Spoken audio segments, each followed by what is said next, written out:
to say that about civil aviation, that yes, are the people going to swing to come to India without airlines? That's so he is very vocal on whatever it has been a passion for him, and we're very happy to have him here. And our request was to make his points about the investment potential. Thank you, Mr. Bez Barua. Friends, we had a very passionate speech about making, instead of $1 trillion, $3 trillion economy, from 30 billion in 2019-20 to 440 billion.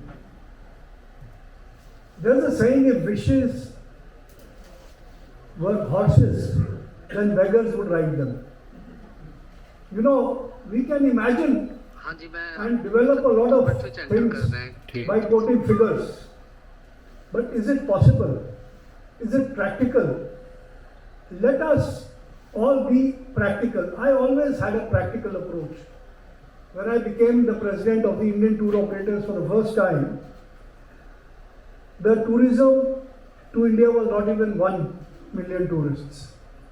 And then I heard figures like this, and then I analyzed, because I always believe in putting myself in the customer's shoes. So I put myself in the tourist's shoes, and I realized it is so difficult for a person to come to India. He has to go to the Indian embassy, get a visa, this, that and all. So it took me 20 years to fight for visa on arrival or e-visa. And finally, before my term was over, I am happy to say, thanks to my old friend, the late Finance Minister, Mr. Arun Jaitley, that I persuaded him to announce e-visa. And I was fortunate to get e-visa, implemented, and the function I, as ITO President, hosted in the Ashoka Hotel, where the then Home Minister and the Tourism Minister, Dr. Goyal Sharma, we announced e-visa together. So that was a game changer. And today, because of e-visa, I think in 2019, we had 11 million tourists and 17 million if you count the NRIs. But are we going to get the, the tourism that we are talking about? If we have the same aviation policy, ladies and gentlemen, it will be a pipe dream. Because how will the tourists come? The same thing, Mr. Bez Barua, which I said earlier, when Bajpai ji said that I said, how will the tourists come? If you take the total number of seats coming into India, international seats coming into India, they are choked.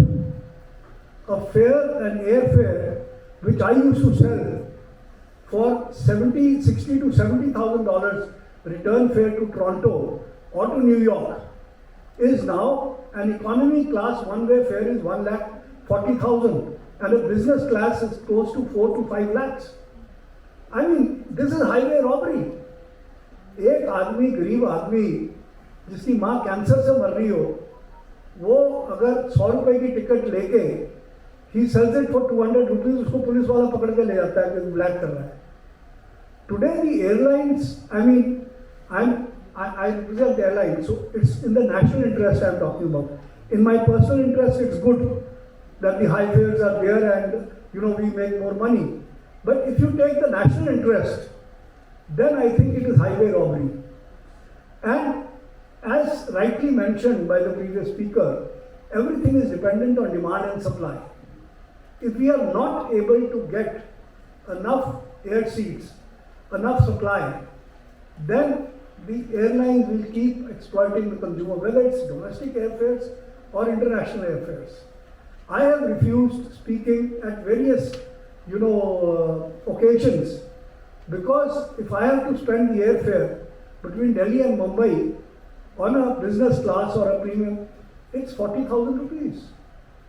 Whereas if you take the direct operating cost, and even it should not come more than 4,000 rupees. and you should cap the fare at 20,000 rupees, maximum 10 to 15,000 rupees. So I think there is a mismatch, and as long as this mismatch is there, and that is why the secretary preempted my question that we cannot have tourism without aviation. Now, I was speaking with the civil aviation minister just last month, and I told him the same thing, and he said, no, now Air India is buying, 427 or 47 planes, and the other airlines combined, we'll have about more than 1,500 planes, and in the next 3-4 years, we'll have about 2,000 aeroplanes. That's very good. I'm proud of the orders, I'm proud of Tata, what it's doing to Air India.